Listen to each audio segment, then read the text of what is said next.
Perfecto.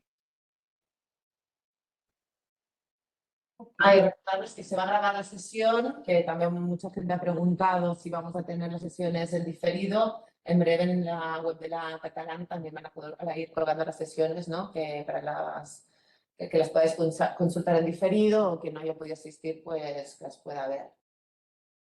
Vale, pues Natalia, te paso la palabra. Ok, muchísimas gracias. Bueno, antes que cualquier otra cosa, muchas gracias por el espacio, por haberme invitado, ¿sí? Por confiar en mí.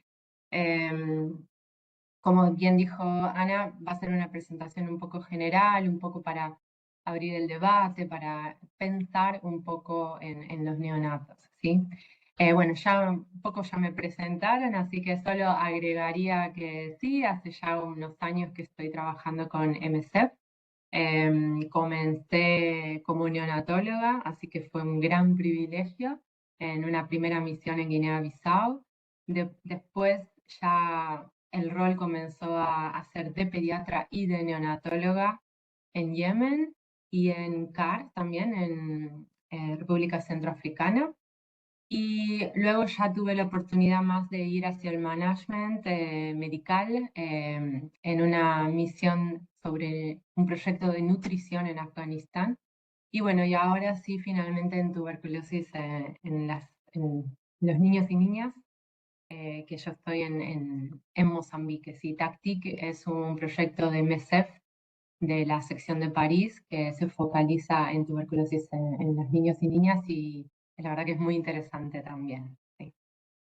Bueno, otra cosita que quisiera decirles es que todas las fotos que voy a presentar ahora son de mi propia colección, que las he tomado durante mis misiones, habiendo pedido consentimiento tanto a los participantes o, bueno, o cuidadores de los niños o niñas que se ven en las fotos.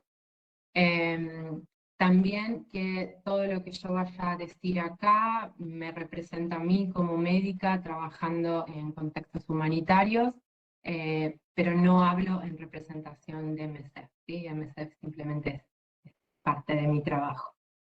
Y bueno, y entonces para comenzar, esta primera pregunta, ¿sí? ¿Dónde quedan los neonatos en las crisis humanitarias? Es una pregunta que me gustó mucho porque creo que pone el foco en esta especialidad que en principio es una especialidad de alta complejidad, donde la alta tecnología es usada en nuestro día a día. Eso es lo que aprendemos en nuestras residencias. Pero en el contexto de una crisis humanitaria, la neonatología pasa a tener una relevancia y un protagonismo sin esa alta tecnología, sin esas herramientas, por lo que vemos que medidas aún sencillas pueden obtener o pueden darnos un gran impacto positivo pensando en la mortalidad infantil, ¿sí? Bien, a ver. Uy, no sé cómo intento seguir. Ahí está, perfecto. Entonces, para los objetivos de esta presentación, lo que me gustaría recorrer con ustedes hoy es una breve presentación del contexto, ¿sí? De las crisis humanitarias, de las estrategias en neonatología que podemos utilizar, como el método madre canguro, la lactancia, el crecimiento constante, que ahora vamos a ver bien de qué se trata, así como de menos es más, esto vamos a desarrollarlo, y también cómo la madre es afectada en este periodo crucial de la vida durante una crisis humanitaria, y claro también cuáles serían esos caminos que nos llevarían a sobrepasar estas crisis lo mejor posible, ¿sí? Al final voy a compartir con ustedes algunas bibliografías, porque es verdad que clásicamente en las formaciones de neonatología de medicina global o humanitaria no es tan abordada, ¿sí? En nuestras universidades, pero sí es un tema que cuando uno comienza a explorar crece día a día y podemos encontrar muy buen material en los lugares correctos, ¿sí? Una cosita antes también, la idea es, bueno, después al final tener algún espacio para preguntas, ¿sí? O para algún tipo de debate, así que voy a tratar de cumplir con los tiempos, ¿sí? Bueno, entonces, si definimos un poco crisis humanitaria, tendríamos que entenderlo como la situación de emergencia que amenaza la salud, la seguridad o el bienestar de una comunidad, un grupo de personas en un país, y que no puede ser asumida por los medios con los que cuente el Estado donde ocurra, ¿sí? Estas crisis pueden ser causadas por un acontecimiento político, sea una guerra, un conflicto armado, una catástrofe ambiental, terremotos, tsunamis, cambio climático, ¿sí? U otras causas por las que el Estado no pueda responder y precisa de ayuda y cooperación internacional para satisfacer las necesidades básicas de la población, como son la alimentación, la salud, la educación y la reconstrucción de infraestructuras. Bien, entonces, las crisis humanitarias amenazan, disculpen un segundo, las crisis humanitarias amenazan la salud, la seguridad y el bienestar de una comunidad o de un grupo numeroso de personas de una región o un país, no solo por el impacto de las lesiones y enfermedades directamente relacionadas con la catástrofe, sino también por la destrucción de los servicios sanitarios y sistemas de salud existentes, lo que agrava el número de víctimas sumado a las causas habituales de morbilidad y mortalidad en las zonas afectadas. La alta mortalidad neonatal está asociada a una atención materna neonatal y de mala calidad. Entonces, claramente esto en las crisis humanitarias es algo que sucede.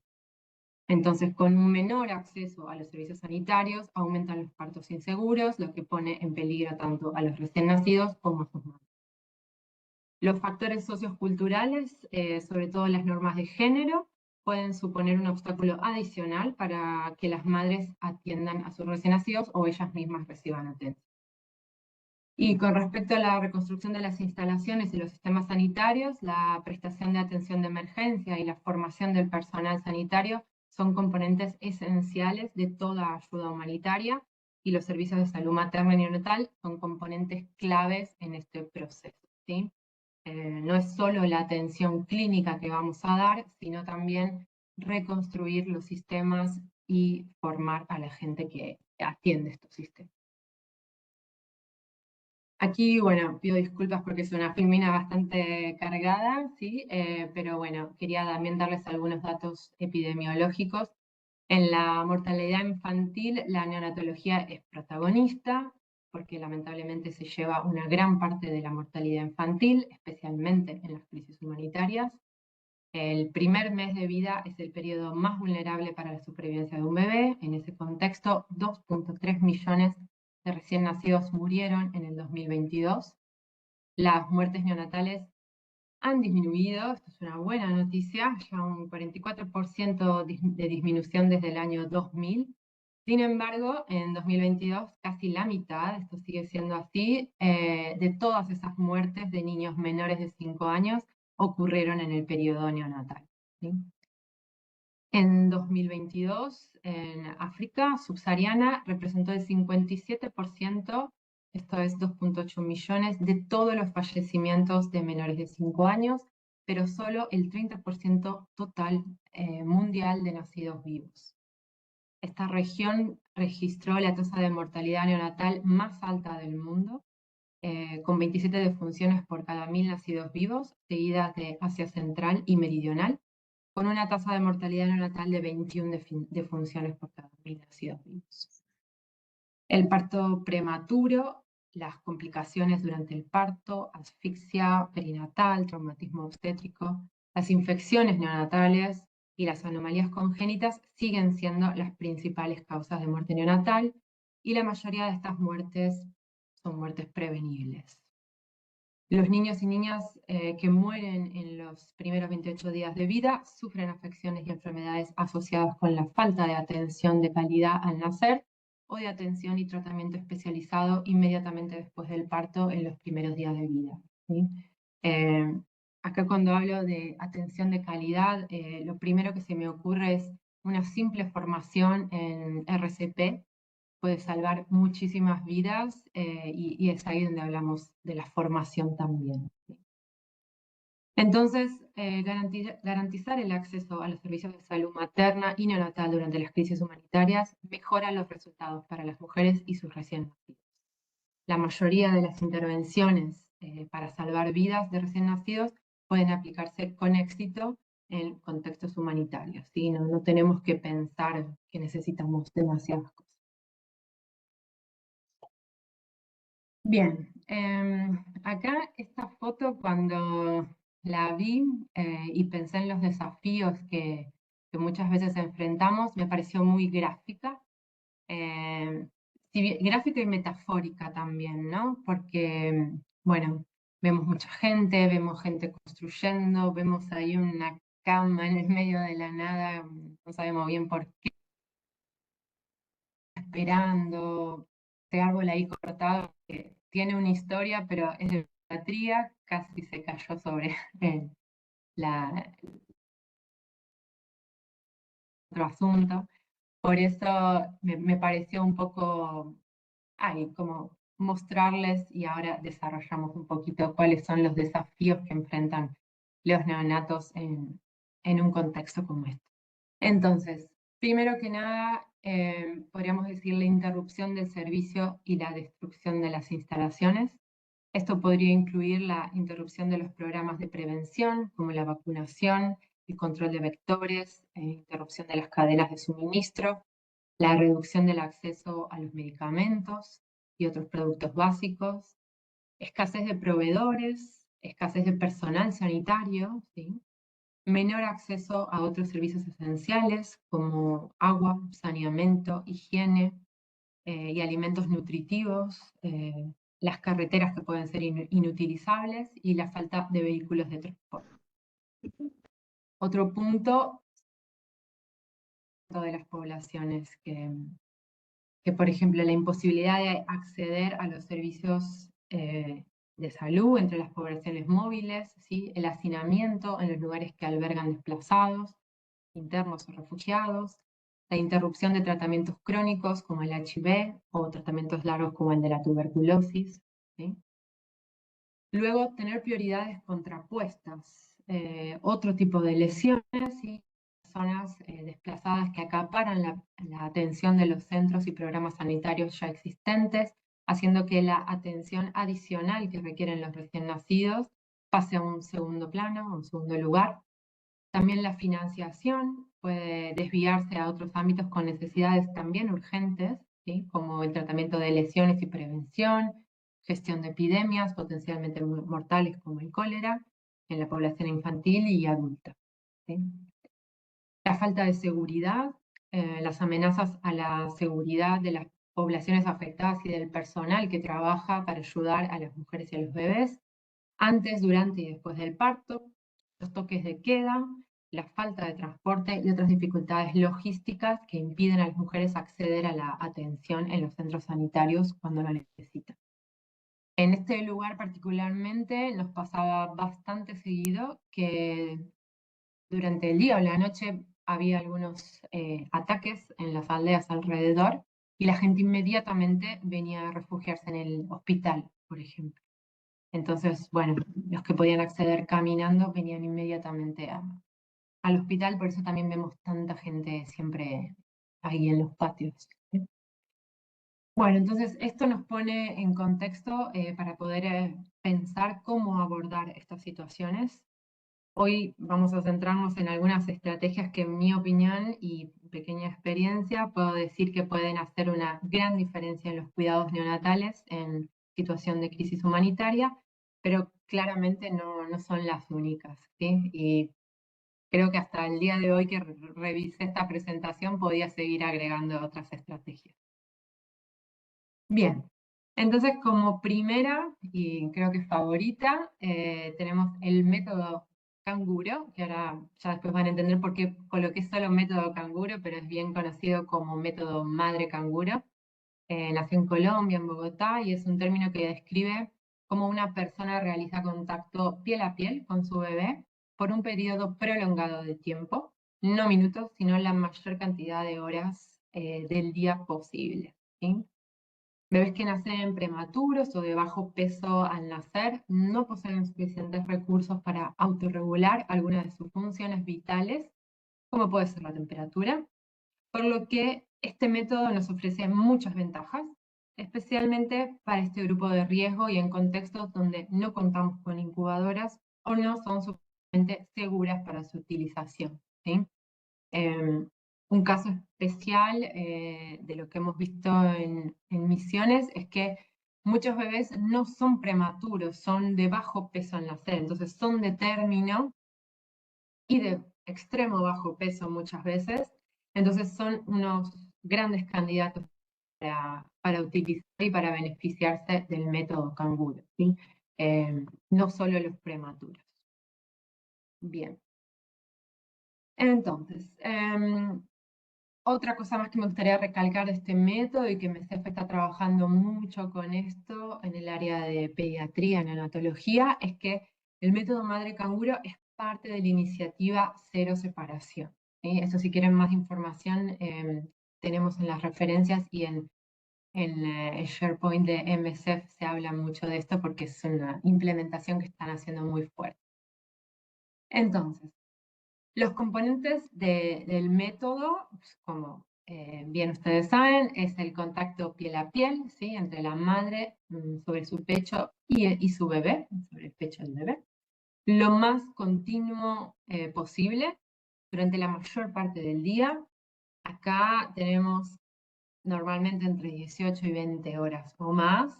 Claramente estos son estándares, ¿sí? Que sería lo ideal, sería que los libros nos recomiendan, pero bueno, debemos adaptarlo a cada contexto, a cada mujer o a cada persona que realice canguro, ¿sí? Yo de mi experiencia puedo decir que muchas veces ya con lograr 2 horas continuas ya estaba totalmente agradecida. Así que no es fácil 18 a 20 horas.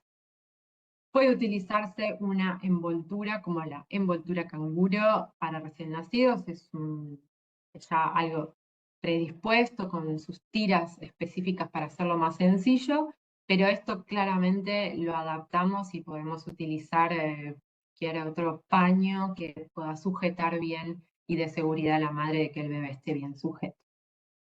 Debe iniciarse inmediatamente después del nacimiento, lo ideal, incluso en el caso de recién nacidos inestables, según el clínico tratante, ¿sí? Esto es siempre un tema de discusión en equipo, involucrando a médicos, médicas, técnicos en medicina, enfermeros o enfermeras. Es muy importante entender todos por qué la propuesta, por qué hacerlo, los beneficios, lo seguro que tiene que ser y también, sobre todo, desandar los miedos del equipo, que eso es lo más difícil. Otro componente del método madre canguro es la lactancia materna exclusiva, que es un poco que se retroalimenta, ¿no? El método va a favorecer y a la vez la lactancia también se va a favorecer mucho del método. La vigilancia. Esto es tanto por parte del equipo de salud, ¿sí? No porque un bebé esté en el método canguro vamos a dejar de controlarlo estrechamente, pero también es verdad que hay un rol de la madre que no quiero despersonalizar, pero sería como nuestro monitor, ¿sí? Y el mejor, de hecho, porque está ahí totalmente en contacto con su hijo o hija, mirándolo, escuchándolo, está muy atento. Entonces, el contacto piel con piel también puede realizarlo el padre u otro miembro de la familia durante los periodos cuando la madre no está disponible y fomentar así el vínculo con el otro progenitor o con su familia en general, ¿sí? Sobre todo cuando son gemelos o trillizos. La familia toda puede ayudar. Bien, aquí un poco también para seguir con los beneficios del método canguro, entre los beneficios y cómo puede cambiar la sobrevida de los prematuros, si quieren específicamente, se incluyen que mantiene caliente al neonato, por lo que se utiliza en el tratamiento y la prevención de la hipotermia, ayuda a establecer la lactancia materna, favorece el aumento de peso, fomenta el vínculo entre la madre y el bebé, reduce el estrés del neonato, reduce la apnea en neonatos prematuros, el contacto piel con piel estimula la respiración del recién nacido y la sincroniza con la de la madre, disminuye la exposición a enfermedades infecciosas, reduce la duración de la estancia hospitalaria, permite a la madre continuar con sus actividades cotidianas, cuando esté en casa también, mientras cuida del neonato, ¿sí? Entonces acá un poco les resumí qué sería que reduce, qué sería que incrementa este método, ¿sí? Y un poco para hablar más detalladamente de la temperatura, son círculos viciosos que se generan, ¿no? La hipotermia puede generar dificultad para la alimentación, sea el amamantamiento o por otro método. Esto también los deja a los recién nacidos más susceptibles a infecciones y alteraciones en el sistema respiratorio. Entonces, como que todo está conectado.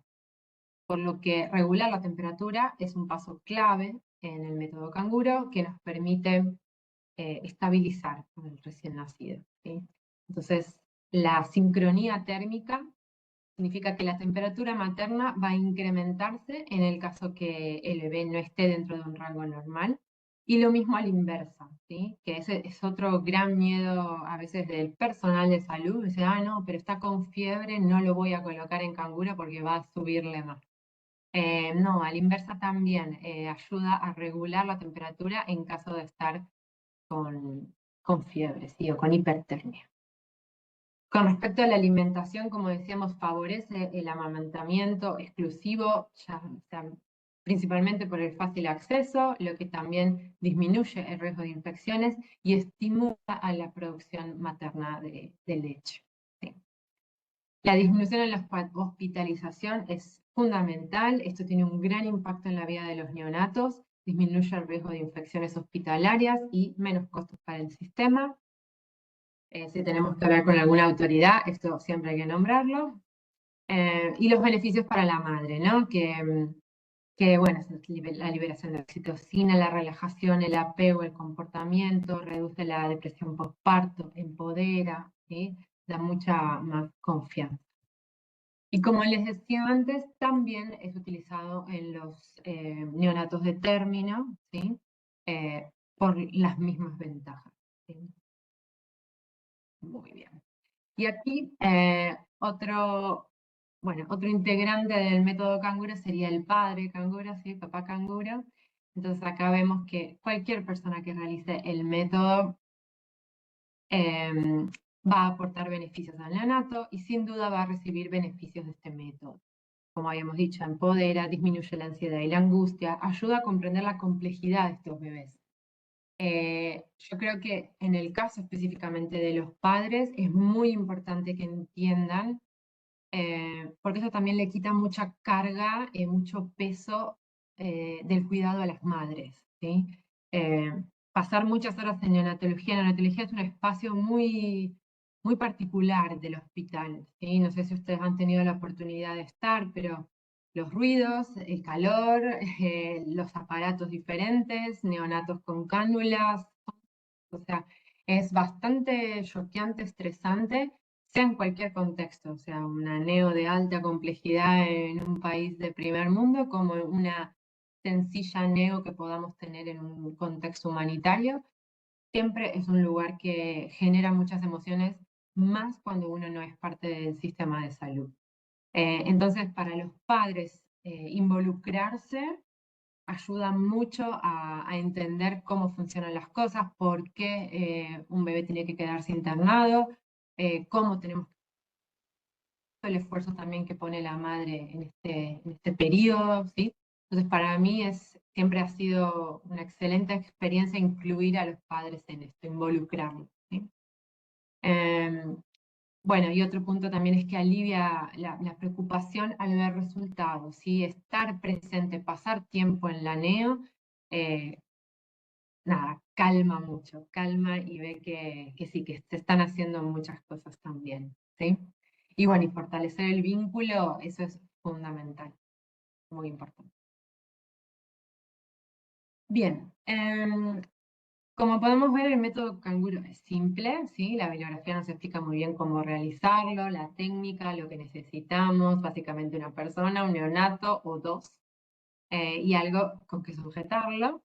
Pero si miramos un poco fuera de los libros, encontramos muchos desafíos donde nuestra creatividad, nuestro compartir experiencias entre colegas y nuestras discusiones sí pueden ayudarnos a superar, ¿sí? Entonces lo que les quería pedir ahora, no sé si pueden abrir los micrófonos o si no, alguien me lo va diciendo que no puedo ver el chat, pero ¿cuáles creen ustedes que serían los desafíos del método canguro, o sea, para aplicar el método canguro?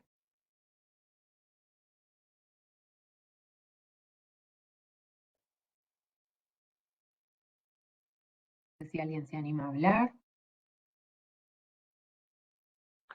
No sé si Hola, alguien... no sé si se me Sí, oye, pero sí, se te bueno, oye yo bien. creo yo Sí, creo que uno de los retos, por ejemplo, es que haya la infraestructura para que las madres puedan estar todas ellas en neonatos y que haya, por ejemplo, sillas disponibles o incluso ya solo que el espacio lo permita. Sí. Es muy interesante lo que decís, ahora vamos a hablar, pero sí, hay muchos lugares en que precisamos de lugares especiales y también podría decirte que lo podemos hacer en cualquier lugar. O sea, hemos hecho canguro en sillas de plástico. Claramente no es lo más cómodo para la madre, pero si hay una voluntad se puede hacer, pero es un desafío, ¿sí? La infraestructura. Muy bien. ¿Alguno más que se les ocurra?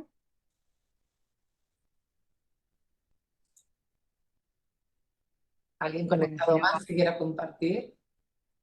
A mí si no seguimos, no hay ningún problema. A mí se me Pero muy ocurre bien lo que... mucho, se me ocurre mucho el tema de la carga familiar para la madre, ¿no? El hecho de tener otros hermanos a veces, ¿no?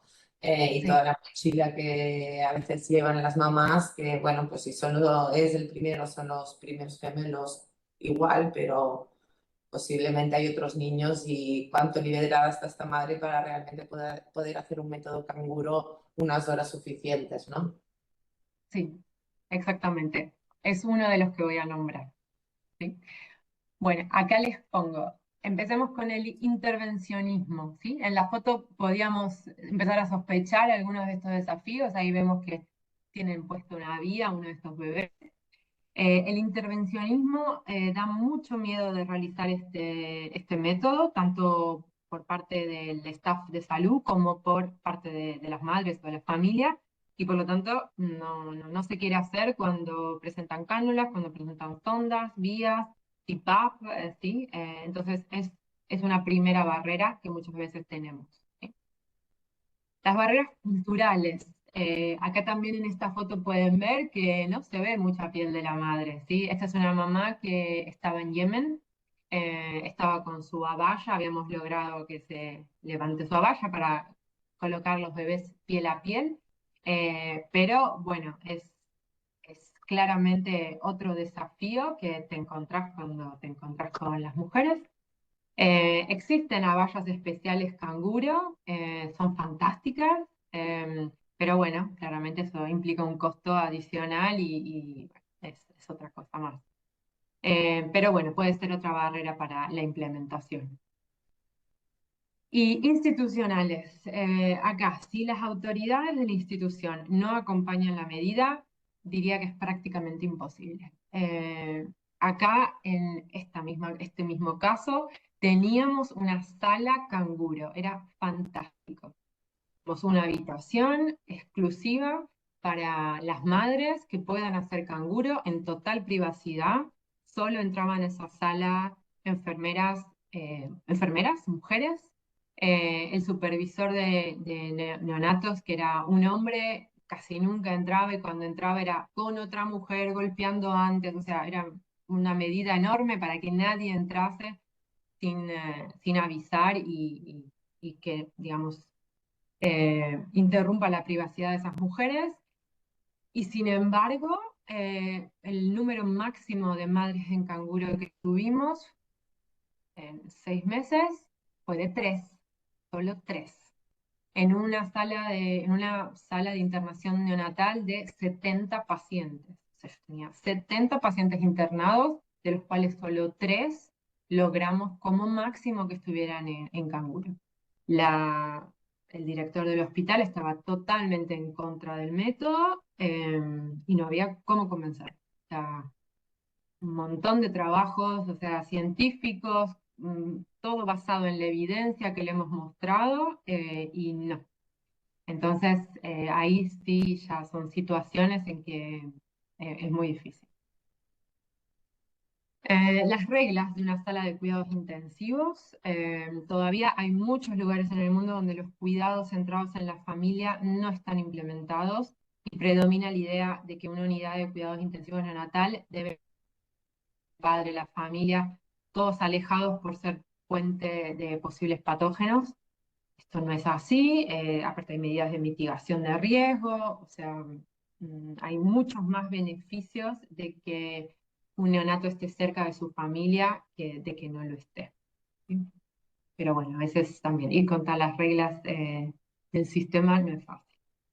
Y por último, acá lo que nombraba nuestra colega, el agotamiento físico y emocional de las madres. ¿Sí? Esto es algo que no debemos olvidar a las madres de que nuestras exigencias a veces son humanamente imposibles, que están cada día entregando el cuerpo para que esta criatura sobreviva.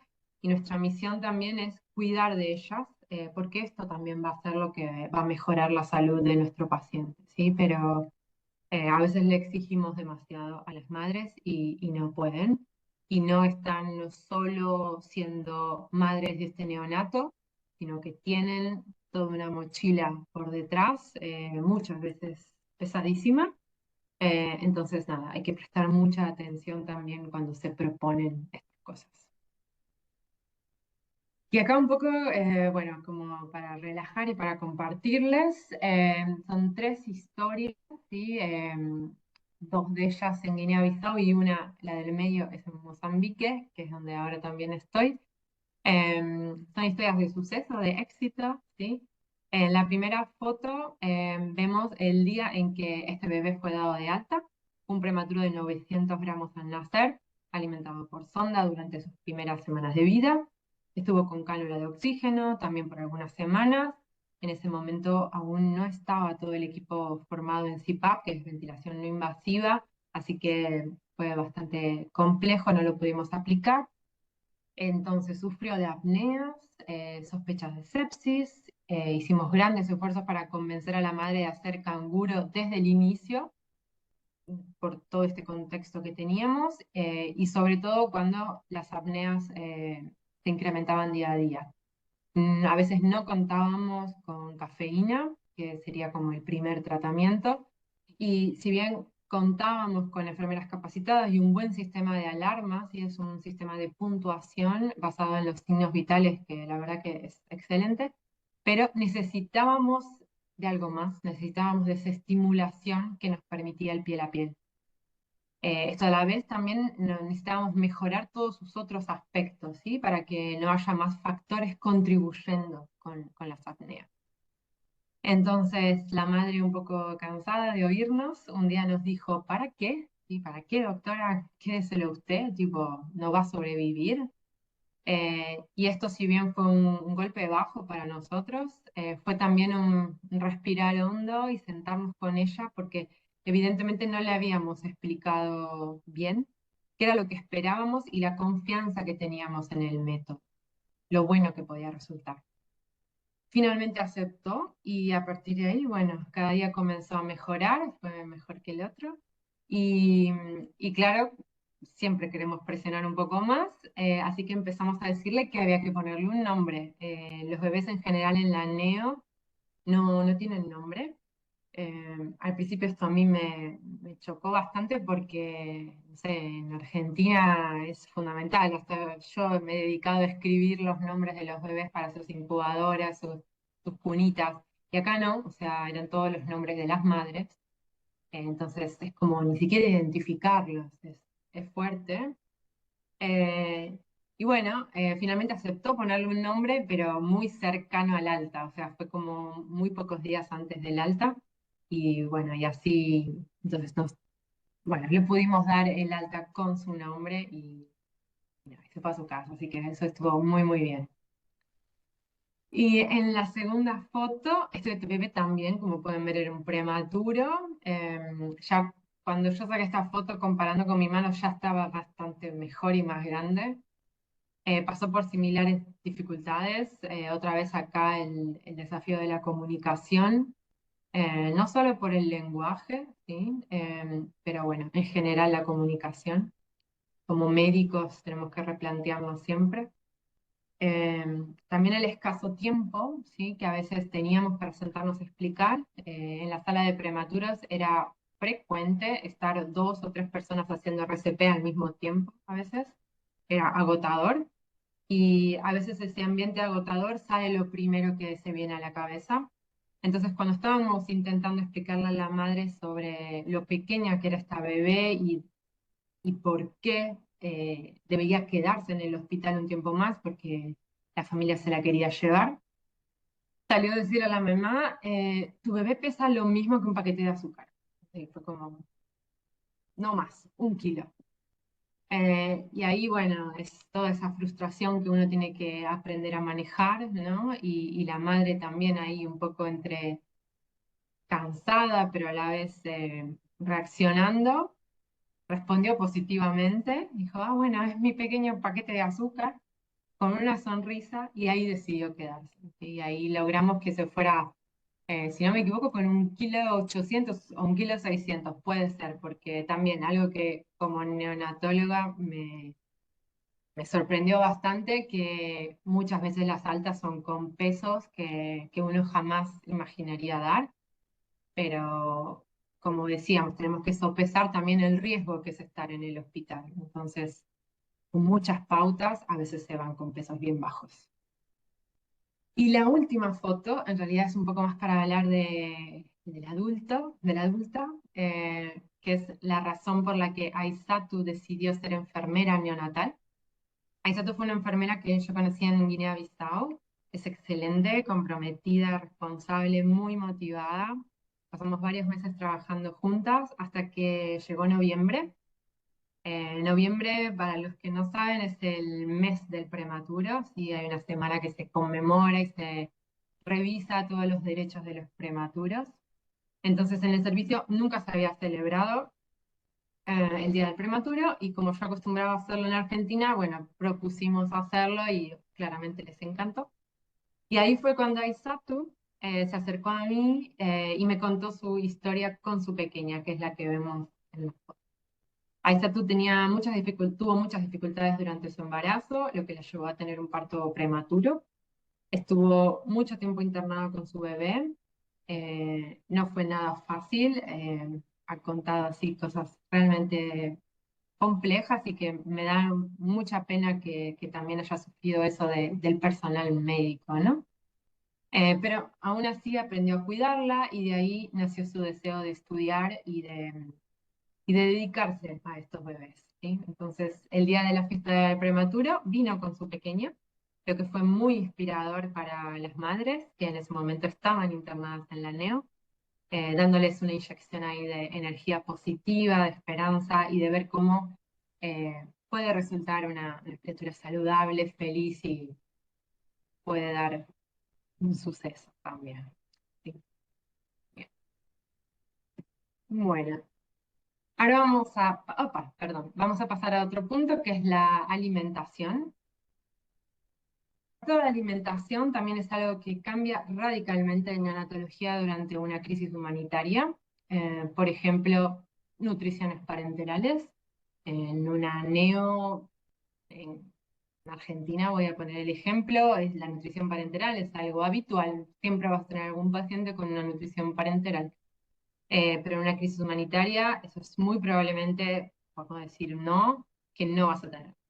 No existen proveedores, no hay bombas de infusión tan precisas, no hay gente formada en su utilización o medios para conservarlas. Y mismo las leches de fórmula, si bien pueden estar más disponibles, muchas veces no son las adecuadas para la edad gestacional y a la vez pueden llevar a otros riesgos, sobre todo en su preparación, ¿sí? Entonces, también es otra cosa a mirar de cerca. Entonces, tenemos diferentes métodos, ¿sí? Que nos adaptamos en las crisis.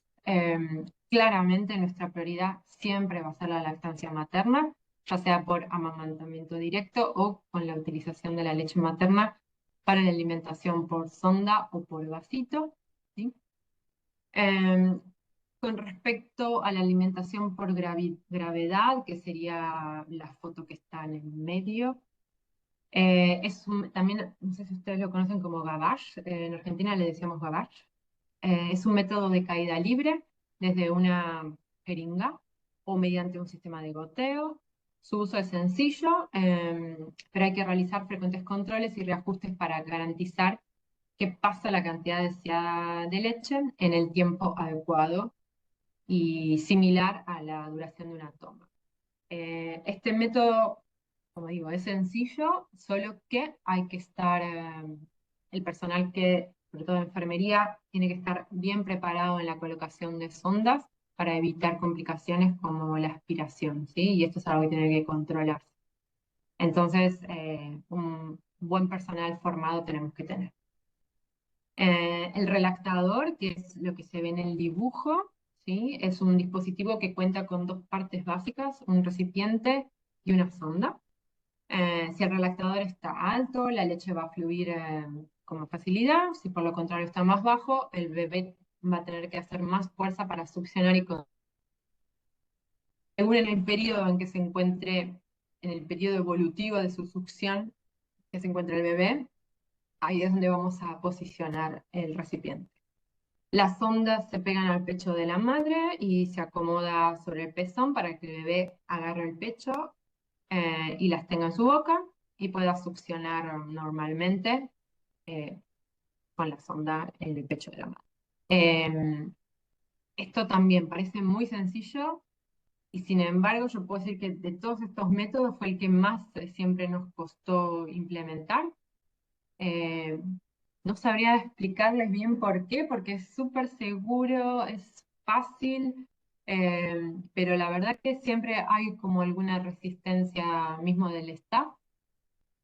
Puedo entender que lleva tiempo, sí, toda la preparación de la madre para hacerlo, pero bueno, no sé, esas son esas cosas que en los libros parecen muy fáciles y cuando vas a la práctica, no sé, te complica un poco. Y la técnica del vasito es excelente, es un método para alimentar a un bebé si está separado de su madre o no, ¿sí?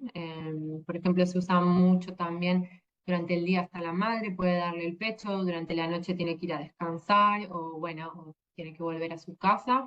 Entonces el personal lo que hace es darle con vasito la leche que la madre pudo haber dejado. Esta técnica es una técnica también de transición, ¿sí? Le permitirá al recién nacido aprender cómo alimentarse también directo al pecho, que también por el posicionamiento de la lengua. Siempre su uso va a ser de forma temporal. Esta técnica se puede utilizar con recién nacidos prematuros o de término, es indistinto. Tiene muchas ventajas, sobre todo con respecto a las botellas, a las mamaderas, que no recomendamos y no intentamos no utilizar bajo ningún aspecto dentro de un contexto humanitario. Es más fácil de higienizar, ¿sí? El vasito que un biberón. Permite alimentar al bebé sin causarle rechazo al pecho de la madre y le da al bebé la oportunidad de alimentarse parcialmente a su ritmo también para volver a intentar la succión directa al pecho. Es un gran sistema y muy barato también. Bueno, y entonces acá un poco para recordarles algo que seguro que ya saben, la leche materna y la lactancia tienen muchos beneficios para la salud de la madre, el niño, la niña y la comunidad en general. Las madres lactantes y sus parejas o familias deben recibir información y apoyo para ayudar a afrontar los retos físicos, mentales, emocionales y sociales de la lactancia. ¿Sí? Sin una red de apoyo esto no es posible, no es algo fácil, no es pongo el bebé en el pecho y toma, ¿sí? Así que hay que tener una red. Si tras recibir información, asesoramiento y apoyo adecuados, una mujer decide no amamantar, su decisión siempre va a ser respetada, ¿sí? Eso se la va a apoyar en la decisión que tome. Del mismo modo, a los padres lactantes, bueno, las madres también, que deciden alimentar a sus bebés con leche artificial o que es la única opción, ya sea exclusiva o parcialmente, también se les debe proporcionar la información que les permita, bueno, utilizar este método de la forma más segura, ¿sí? Y también como para reforzar el vínculo con ese bebé. Bueno, y acá vemos un poco los beneficios, ¿sí? Los beneficios para la lactancia. La primera, como es un cliché, pero es muy claro, que es la primera inmunización del recién nacido. Ayuda a prevenir las hipoglicemias, ayuda a prevenir las infecciones y a promover la salud, favorece el desarrollo neurológico y cognitivo, aumenta la inteligencia y el aprendizaje, reduce el riesgo de infecciones por la preparación inadecuada de los preparados para lactantes, los sucedáneos de leche materna, y es la mejor fuente de nutrición para el lactante. Y con respecto a la madre, fomenta el apego emocional y el vínculo afectivo, protege la salud de la madre reduciendo la diabetes tipo 2, la hipertensión y las enfermedades cardiovasculares, protege también contra el cáncer de mama y de ovarios, ayuda a espaciar los embarazos, es accesible en cualquier lugar, esto siempre y cuando el contexto lo permita, y es que también no es una cosa menor a pensar cuando tenemos una crisis humanitaria. Bien. Acá con el crecimiento constante, ¿qué quise decir? Es un poco más enfocado en todo lo que es formación, ¿sí? Entonces creo que otra estrategia que puede cambiar la vida de un neonato es estimular el crecimiento constante de las personas que cuidan de estos neonatos. Dentro de este crecimiento podemos incluir incrementar nuestro conocimiento académico, implementar nuevas herramientas para la prevención, el diagnóstico y el tratamiento. Y este crecimiento creo que también mantiene nuestros niveles de motivación, de empatía, y ofrece cada día una mejor calidad de atención a nuestros pacientes, ¿sí? Entonces también es importante ese aspecto. Y aquí un poco para graficarles con estas fotos sobre las formaciones, ¿sí? No sé si para ustedes es lo mismo, pero a mí siempre me han dicho que una médica nunca deja de estudiar y sinceramente creo que es totalmente así, ya sea porque nuestros pacientes nos desafían o por todas las actualizaciones que se vienen realizando, entonces es necesario mantenerse al día, ¿sí? Un equipo formado sin duda va a tener un impacto positivo en los pacientes, vamos a influenciar sobre el amor y mortalidad, por lo que es parte fundamental de nuestros calendarios, ¿sí? Aprender una pequeña cosa del día sin duda va a hacer una gran diferencia. Y otro punto que encuentro importante es el compartir la información, ¿sí? En ambos sentidos. Yo puedo decir que tuve el privilegio de estudiar en una universidad reconocida, de trabajar con médicos que tenían esa vocación de enseñar, pero sin duda a la hora de compartir o enseñar, creo que en MSF eso yo me he llevado mucho más de lo que tal vez yo pude haber dejado así como conocimiento formal, ¿no? Escuchar a nuestros colegas es fundamental, el conocimiento que ellos tienen sobre el contexto, sobre los pacientes, el entorno, sobre sus prácticas, sus creencias, son fundamentales para el tratamiento. Por lo que es una formación en ambos sentidos, ¿sí? Yo puedo hacer formaciones formales, on-job, simulaciones, discusiones clínicas, revisiones de mortalidad, pero ellos también aportan mucha información, ¿sí? Acá, por ejemplo, en Mozambique hay una asociación de médicos tradicionales. O sea, es algo ya dispuesto dentro del Ministerio de Salud y eso es excelente. O sea, como tal vez los dos aspectos del cuidado de un paciente se articulan de alguna manera. Entonces, creo que es fundamental no dar la espalda y también incluir este tipo de prácticas, ¿sí? Cuando se puede. Bien. El otro pilar sería del crecimiento constante son las implementaciones, lo que podemos implementar también en los contextos humanitarios. Aquí les ejemplifico algunas implementaciones que adaptadas al contexto, pueden mejorar mucho la mortalidad de los neonatos, ¿sí? El CPAP, que es la ventilación invasiva, la luminoterapia, oxigenoterapia, cuidados de enfermería, protocolos, algoritmos también de decisión. ¿Está bien? El CPAP fue algo que fue bastante temido por el mismo personal, ¿sí? También por las familias. Imaginen si estamos colocando todas esas cánulas y no explicamos a las familias qué significa. Entonces, bueno, hay que eso a la hora de comunicarnos para evitar la resistencia, ¿sí? Lo mismo con la luminoterapia, ¿sí? Explicar lo segura que es, la oxigenoterapia, que a veces, bueno, nosotros tenemos claro también los peligros de la oxigenoterapia, ¿sí? Sobre todo en el uso en los prematuros, que puede dar la retinopatía, pero es muy difícil a veces concientizar y hacer que en la práctica un trabajador de la salud frente a un bebé que nace azul, cianótico, que no está respondiendo bien, que no le coloque el oxígeno a tope. Entonces, esas cosas, o sea, sí, podemos implementar, tenemos estructura, tenemos protocolos, pero después en la práctica, en el contexto donde todo es urgencia, donde todo es miedo, donde no es seguro, es bastante complicado. Lo mismo con los antibióticos, algo bastante más sencillo, pero ¿cómo le digo yo a alguien? No, no uses ese antibiótico de alto espectro si no tengo cultivos, si no tengo laboratorio para analizar.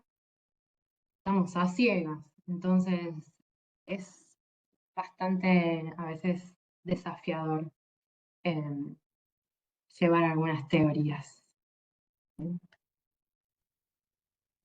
Y como herramientas de diagnóstico, bueno, aquí tenemos dos herramientas de diagnóstico que me gustaría remarcar porque utilizamos frecuentemente en la NEO por el tipo de patologías que tenemos y por lo desafiante que son nuestros pacientes al tener tan pocos datos precisos y certeros.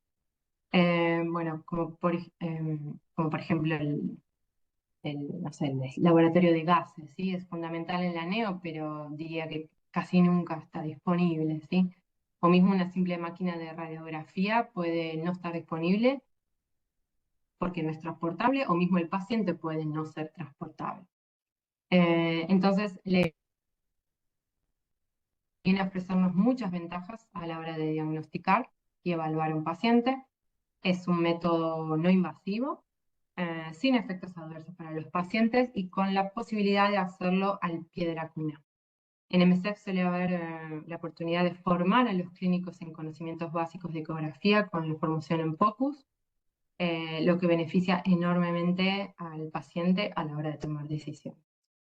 Y la segunda herramienta, que no tiene que ver con la foto, en este caso, es la telemedicina, ¿sí?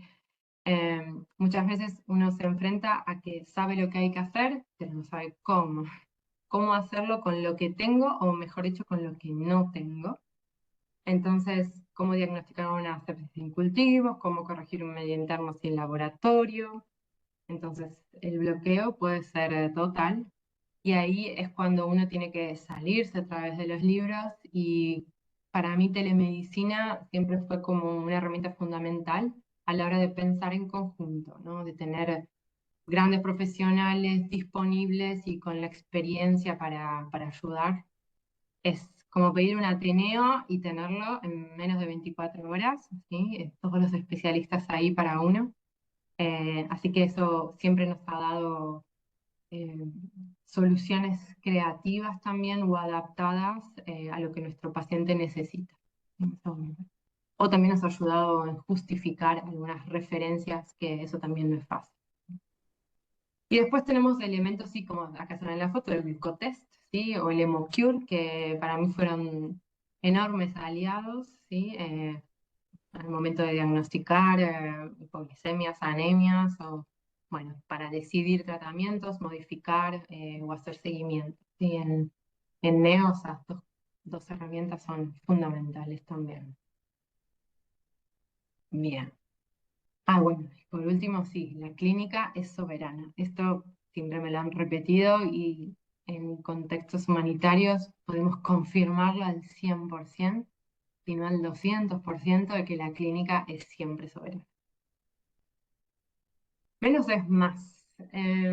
Bueno, aquí me gustaría hablarles un poco de lo que es la intervención mínima, manipulación mínima, también en idiomas, que también es otra estrategia de Neo que es muy buena, no sé si tan aplicada, pero es excelente para la sobrevida de los neonatos.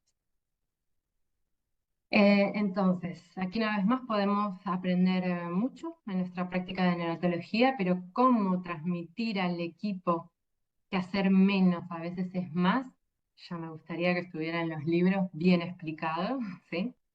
Eh, que no parezca que estamos abandonando, que no parezca que perdimos las esperanzas o el interés en este paciente, ¿sí? Luchar mismo contra nuestras propias ansiedades de saber, ¿sí? A veces el velo del saber oculta un posible daño al paciente, así que hay que tener mucho cuidado también con nuestras propias ansiedades. Entonces, la teoría siempre suele ser simple, pero bueno, la práctica ella es más desafiante. Entonces, la intervención mínima es un protocolo, ¿sí?, de cuidados que se aplica a los recién nacidos prematuros para evitar manipulaciones desordenadas, ¿sí? El objetivo es favorecer el desarrollo físico y emocional del bebé, mantener un ambiente similar al del útero, ¿sí?, evitar situaciones de estrés, proteger el neurodesarrollo del bebé, ¿sí? Algunas medidas que se aplican son realizar todos los cuidados en una sola manipulación y en el menor tiempo posible. Esto es mucha coordinación también con enfermería, ¿sí? Cuando la enfermera o enfermero va a realizar, no sé, colocar medicación o va a realizar los signos vitales, o va a cambiar simplemente sus sábanas, bueno, ahí es cuando la médica o el médico tienen la oportunidad también de revisar al paciente. No se hacen dos movimientos separados. Se evita el esfuerzo respiratorio también. Los movimientos, una vez que uno lo está haciendo, son mínimos. Es todo muy suave, muy delicado. Evita también la sobrecarga o el disconfort, el estrés, ¿sí? De hecho, muchas veces, obviamente se hace con las dos manos, pero una mano se queda quieta conteniendo al bebé mientras explora una parte y luego se hace con la otra. Entonces se tiene mucho en cuenta el estrés. Claramente lavarse las manos es fundamental. Y prevenir los cambios bruscos de temperatura. Entonces, cuando es posible, si llegamos a tener una incubadora, tenemos esas protecciones para nuestras ventanas para que se escape la menor cantidad de aire y que no haya esos bruscos cambios en temperatura. Sí, bien. Muy bien. Y aquí quisiera remarcar como información un poco adicional que una crisis humanitaria, más allá del colapso del sistema de salud que podríamos imaginar, que puede de alguna manera solventarse parcialmente y rápidamente, ¿sí?, cuando es posible y es necesario, una intervención, por ejemplo, de emergencia de cualquier organización, pero también hay otros factores que perpetúan esta crisis, ¿sí? Entonces, eh, ahí es donde no es solo un momento con la crisis. Llegó tal organización, puso en marcha el hospital de nuevo, listo, se acabó. No. Tenemos después todo el coletazo que también tiene esta crisis humanitaria. Entonces, no se trata solo de tener un sistema de salud disponible, sino que también tenemos aspectos sociales, económicos, culturales a tener en cuenta, ¿sí?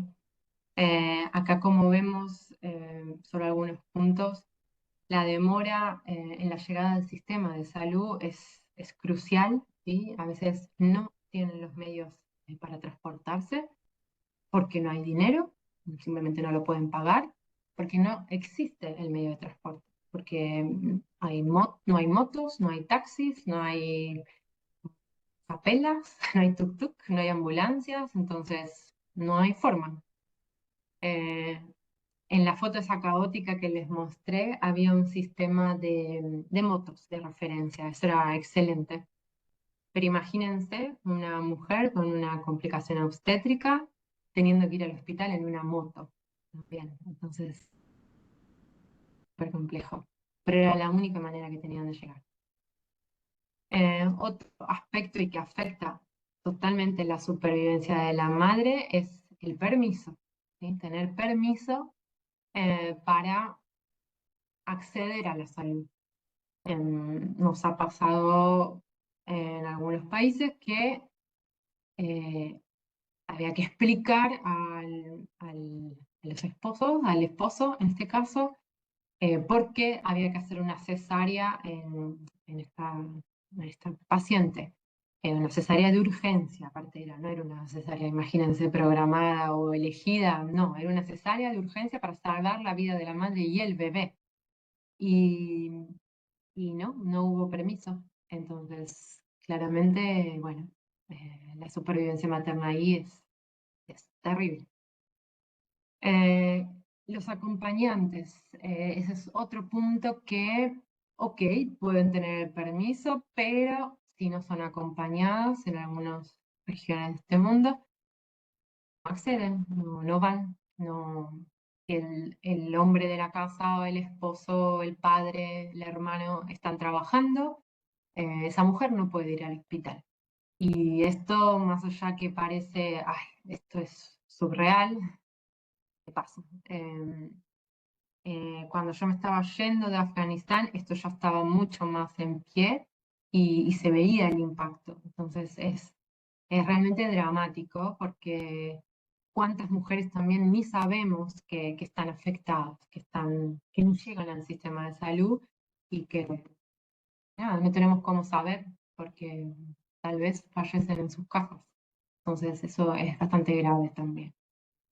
Las barreras geográficas y climáticas, hay áreas que quedan totalmente isoladas, aisladas por inundaciones, por nieve, por diferentes ya, cuestiones geográficas mismas y climáticas, ni hablar, ¿sí? Sabemos que el cambio climático a las personas que más afecta es a las mujeres y a los niños y niñas, ¿sí? Entonces, claramente este es otro gran factor de la supervivencia materna.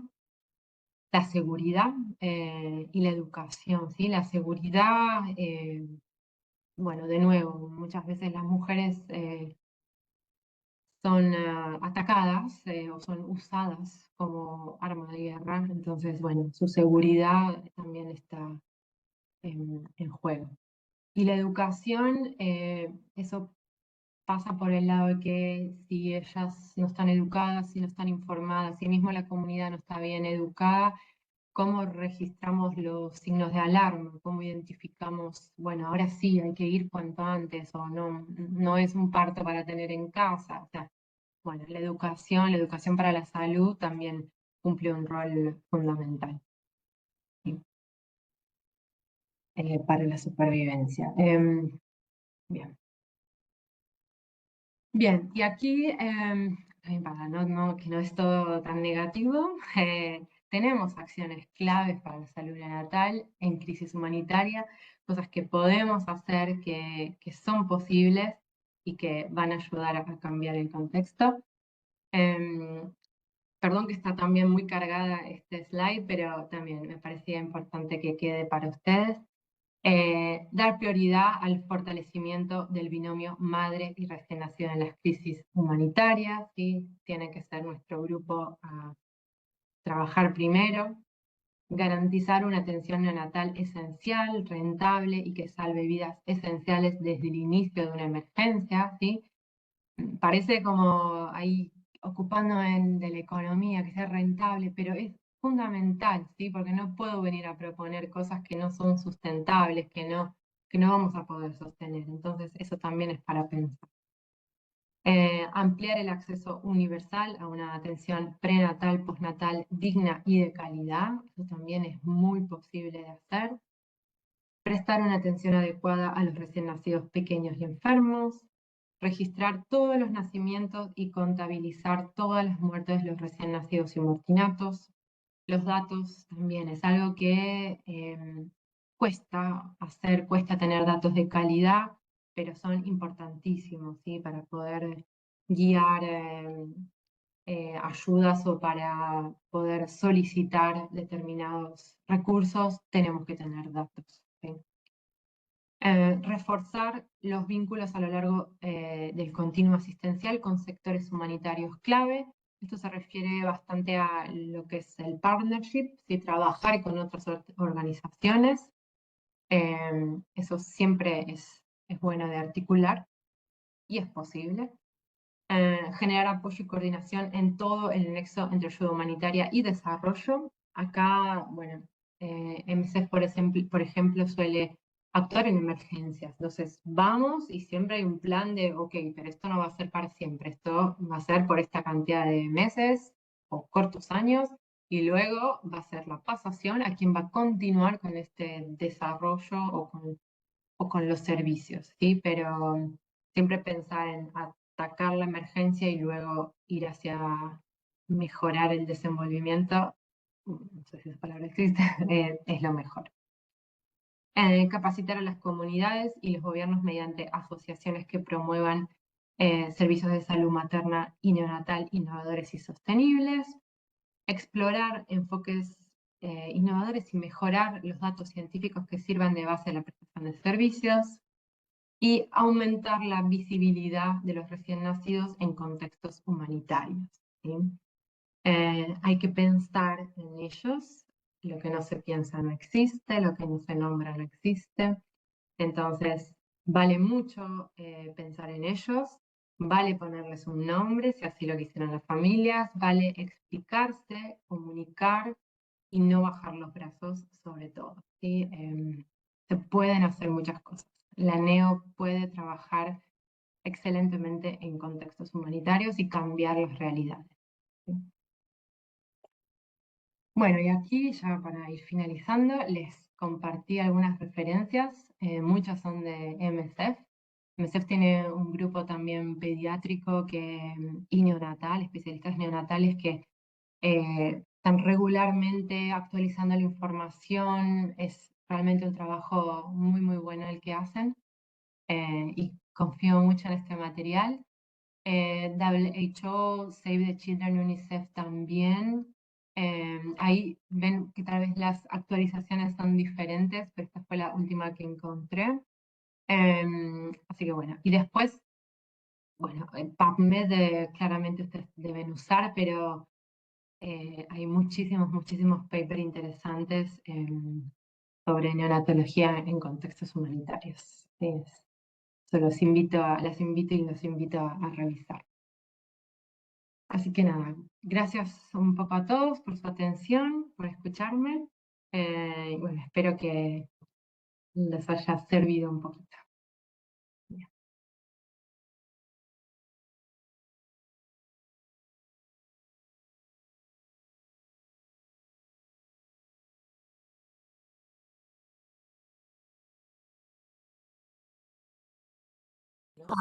Ahora, no se nos oía.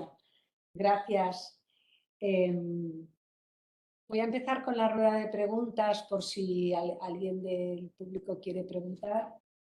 Y para romper un poco el hielo, te quería hacer dos preguntas relacionadas con toda la neonatología en contexto de crisis o de pediatría humanitaria. Una es que existe la creencia que la mujer que ha sufrido, que está en un campo de refugiados, que se ha desplazado por el estrés, no va a poder mantener la lactancia materna y que hay mucha diferencia entre el estrés crónico y el estrés agudo. ¿Y cuál es tu opinión y qué medidas de apoyo a la mujer hay en contexto de crisis para que pueda continuar con la lactancia materna? Y la otra tiene que ver un poco con lo de las barreras culturales, que tú hablabas de que la madre no se creía o no se creen que su hijo puede sobrevivir, un neonato, ¿no? Y por eso todos son innominatos hasta que son mayores, en concreto en Mozambique, ¿no? Los nominatos de Yosina, el nominato del nombre de la madre, pero es que esa barrera cultural existe también con el personal. O sea, el personal sanitario, las enfermeras, que son las que, o las comadronas, las que están más tiempo con los recién nacidos y con el neonato, también tienen la percepción de que los muy prematuros no pueden sobrevivir. ¿Y cómo romper esa barrera cultural de que realmente pues, los neonatos pueden sobrevivir, incluso los de muy bajo peso? Y, o sea, que son dos temas como un poco que tienen como barrera cultural y que se han de romper y potenciar. No sé qué experiencia tienes tú en esto. Sí, gracias por tus dos preguntas, son excelentes ambas, muy importantes y relevantes, ¿sí? Es algo de la práctica diaria. Claramente, una mujer en contexto humanitario, pedirle, sí, tenés que amamantar a demanda todo el tiempo durante la noche, bueno, no, es tremendo. Primero tomaría dos caminos. Por un lado, trataría de asegurar las necesidades básicas de esa mujer para que su cuerpo, de alguna manera, pueda producir esa leche. Entonces, todo lo que tiene que ver con su alimentación, su hidratación, su descanso, su salud mental, todas esas son áreas que creo que concretamente debemos cuidar, ¿sí? Entonces, en un hospital que nos llega una madre de ese tipo, o sea, si a veces no tenemos psicólogos, pero tenemos lay counselor, tenemos consejeros, entonces, o mismo podemos formar al personal, y cualquier personal de salud, como primeros auxilios en salud mental. Entonces, hay herramientas básicas para atender todo ese estrés, toda esa angustia, presión y contexto que está viviendo esa madre. Y luego, bueno, todo el soporte nutricional y de hidratación, que eso también se puede hacer concretamente. Y por el otro lado, creo que la red familiar es importante, ¿sí? Las mujeres en general son muy de su comunidad, así, de ayudarse entre ellas en general.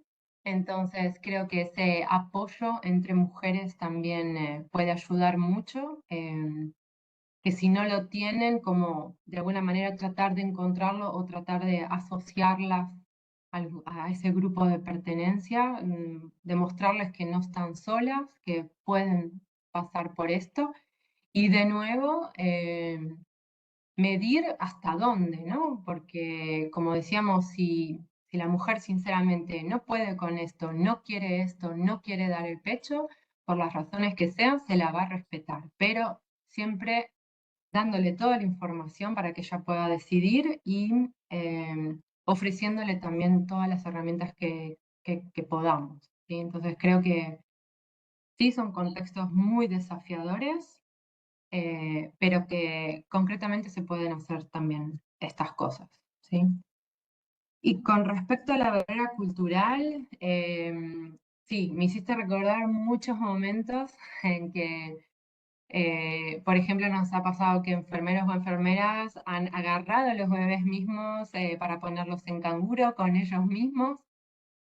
Después discutimos el tema de las infecciones, IPC si quieren, pero tipo, que si uno, para mí, todo está en la comunicación. Cómo nos comuniquemos, cómo informemos, porque estos equipos, cuando les hablábamos del método canguro, cuando veían los resultados, cuando veían que los bebés respondían, ellos también cambiaban de actitud, ellos también se dedicaban de otra manera a los bebés, que bien sabemos que un bebé que es solo dejado en una cuna, recibiendo sus antibióticos por su vía, no va a tener el mismo desarrollo o la misma respuesta que un bebé que fue cuidado con ese otro agregado, ¿sí? Con el agregado humano. Entonces, yo creo que sí, que por un lado esto de los nombres es significativo, pero que con los equipos, cuando se empieza a trabajar en neonatología y se explica y se ven los resultados, el equipo cambia su actitud, aunque no le ponga el nombre, aunque lo sigamos llamando el bebé de. Pero sí, no es totalmente inquebrantable la barrera, se puede romper esa barrera con el staff también.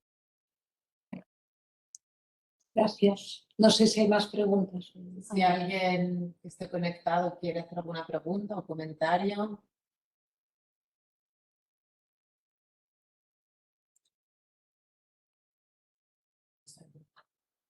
Ya tampoco hay nada. Bien. Hay una... Ah, bueno, es que Perdón. se alarga No, un bien, poco. muy interesante, muchas gracias. Solo acordaros de poner vuestro nombre, apellidos y DNI y recordar que el próximo 8 de abril habrá de la nutrición a la desnutrición en contexto humanitario. Y muchísimas gracias a Natalia. No sé, Ana, si quieres decir algo más tú. No, yo muchas gracias Natalia por la sesión, la verdad es que a mí me parece muy interesante, creo que remarca un montón que a veces con pocos recursos, pero haciendo pequeñas cosas podemos conseguir mucho. Y para mí personalmente también remarca, ¿no? A veces que sacar un poquito también esta actitud a veces paternalista, ¿no? Que según tenemos a veces y de implicar a los padres y de sabernos, ¿no? Cosas que igual para nosotros son obvias, de realmente transmitirlas e informar bien porque realmente el impacto es muy, muy grande. Así que muchísimas gracias por compartir este rato con nosotros. No, muchas gracias a ustedes, sinceramente. Gracias. Bueno, un aplauso, Natalia. No, gracias a ustedes. Pues Aquí en el esto, chat mucha gente también da muchas gracias, Sí. muy interesante. no sé si ves la pantalla del chat, Natalia, te están dando muchas gracias y diciendo Sí, súper. gracias. Bueno, Bueno, pues estamos las sesiones y podemos intentar fer una mica de calir que ens agradaria, sí, porque si no siempre el online como que queda un poquito en el aire. está bien, pero está bien conocernos todos los que queremos hacer algo en pediatría humanitaria. Muchas gracias por haber asistido a todos.